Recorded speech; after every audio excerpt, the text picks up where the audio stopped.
Hello, everybody, and welcome to episode 3 of A Wild Camper's Diary.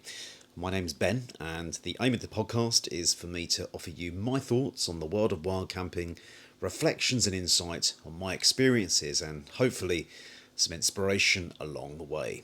I'm recording this podcast on an extremely hot day here in England.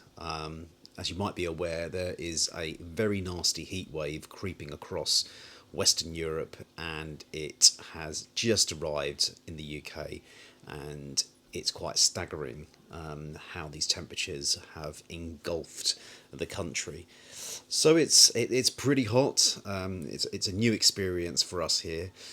I've not been camping at all, but just settling down to do calmer things like recording a podcast, which I can do in the comfort of my own home. So, I have decided to call this episode Inflatable Banana Kayaking with a question mark.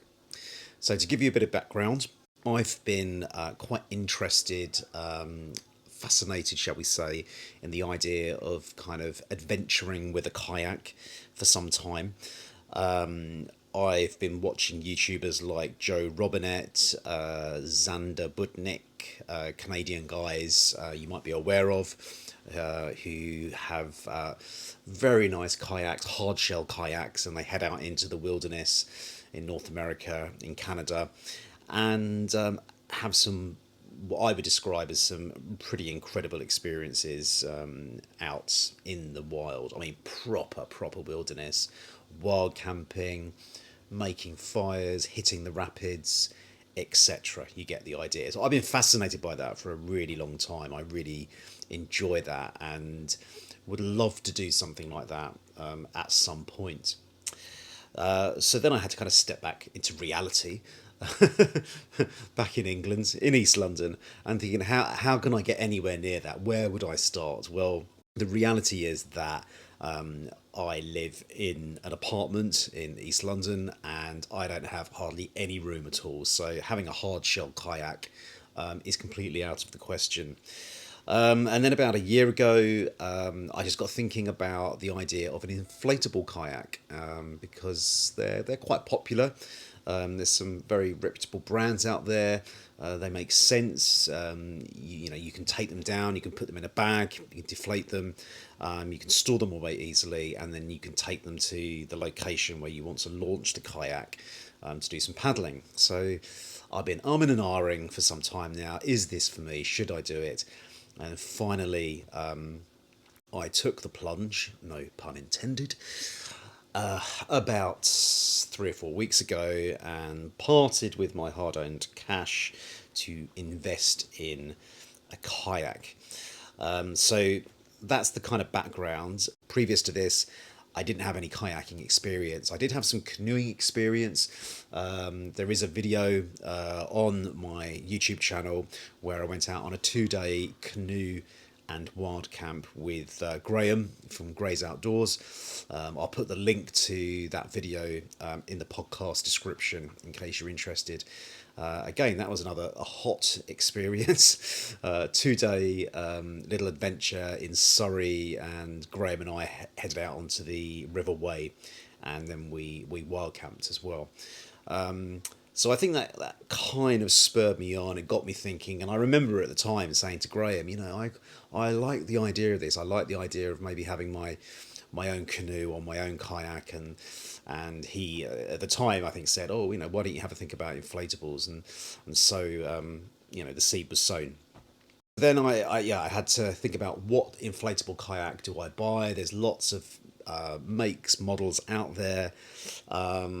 I didn't have a huge budget to spend, and to be honest with you, I didn't really want to spend a huge amount to begin with, because what if it doesn't really agree with me? What if it doesn't really work out? So I didn't want to go and buy like some crappy dinghy, like a toy, but I wanted to get something that was half decent, that would kind of work.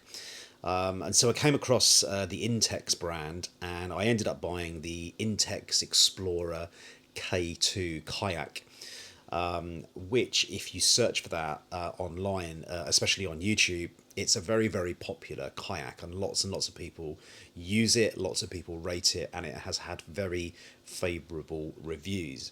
And I think if you accept it for what it is, it's just a single skin inflatable kayak made by a company that are known for making inflatable mattresses. Yes, you heard me correctly.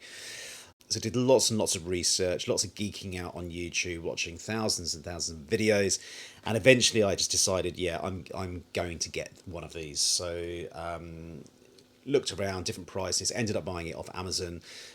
Cost me £127. I noticed that since I bought it, the price has gone up about £10. I think during the lockdown, they were going for like £200, £300, which is crazy, really, for what it is. I mean, you know. So anyway, yeah, I bought this thing, and I got myself a waterways license, which, if you want to do it all legally, you have to have in England to be able to legally paddle on the canals and the rivers that they allow you to. Got my, what else did I get? Of course, I got my buoyancy aid, and I got some kind of water shoes, boat shoes. And I was off, and I tested it out, as I say, 10 days ago on the Regent's Canal here in East London. I'll put the link to that video in the podcast description as well if you've not had a chance to see it. And yeah, oh yeah, so it does, it's bright yellow and grey, and it does look a lot like an inflatable banana, hence the name of the podcast. But you know, I had to sort of think about, you know, budget and practicality. The other thing is I wanted something that I could take my daughters out on as well. And one of the things that comes across in a lot of the reviews of the Intex Explorer K2 is its stability. It's quite a solid vessel. But I kind of weighed it all up, looked at my budget, looked at the reasons I wanted it, which is, you know, to go and explore waterways and kind of have some mini adventures on my own, but also to be able to share that with my family and get them involved as well in a safe way. So I think if it is something that you've been thinking about, and you know, you have a young family and you've been wanting to kind of get them involved, I would think this might possibly be an option for you. Now, I have only used it once, and that was just with me. So, you know, I want to test it out more, want to really, you know, see what it's like on a longer journey. So yeah, so I went out in this thing, and I deliberately went out really early in the morning so that if I made any mistakes, and I did, then nobody would really notice. So I could kind of like learn and just kind of get used to it. So yeah, had a bit of a splish splosh up and down the canal here in East London, and I thoroughly enjoyed it. It was great fun. It was just so nice. I don't know why I've waited this long. The only slight criticism was that the paddles that they provide are too short, and so since I tested it out 10 days ago, I've gone to Decathlon here in London, bought an extendable paddle to make using the kayak a little bit more easier. I was a bit nervous about the fact it's an inflatable. As soon as you mention that, people think, oh, it's going to get punctured, you're going to sink, and that was in the back of my mind, is still a little bit in the back of my mind. But I think once you go out and you try it out, you know, you do build up confidence. The good thing about this particular model, the Explorer K2, is that it has three different chambers that you inflate. So it's not that you're inflating one chamber that if that was punctured, you'd then be in problems.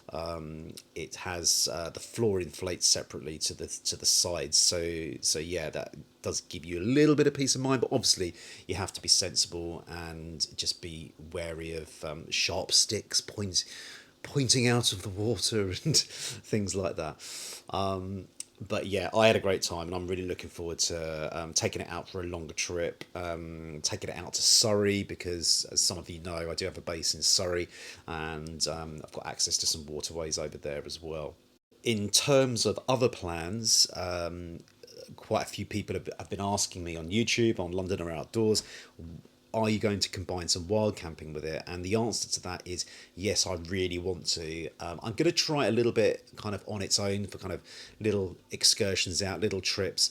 But yeah, I think it's doable. It's pretty roomy. It's a two-person kayak, so if it's just me in there, then there is room for gear. So I could use dry bags. I could possibly use a little plastic barrel as well.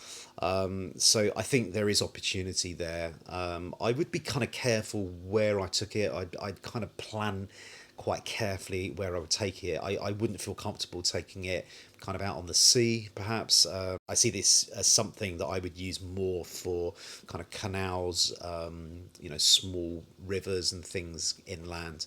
And we have a lot of that. So I'm really looking forward to kind of seeing where it goes. I'm quite excited. I'm intrigued to see what it does and what I can achieve, and whether it's a hobby that I start to like, and maybe at some point I kind of want to upgrade or get something else a bit bigger or a bit more high end. So there we go, inflatable banana kayaking. I feel like I've invented a brand new hobby, and we'll see where it goes.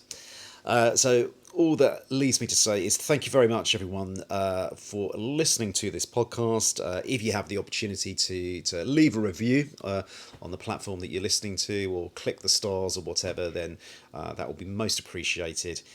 And hopefully I'll see you again for episode 4 of A Wild Camper's Diary.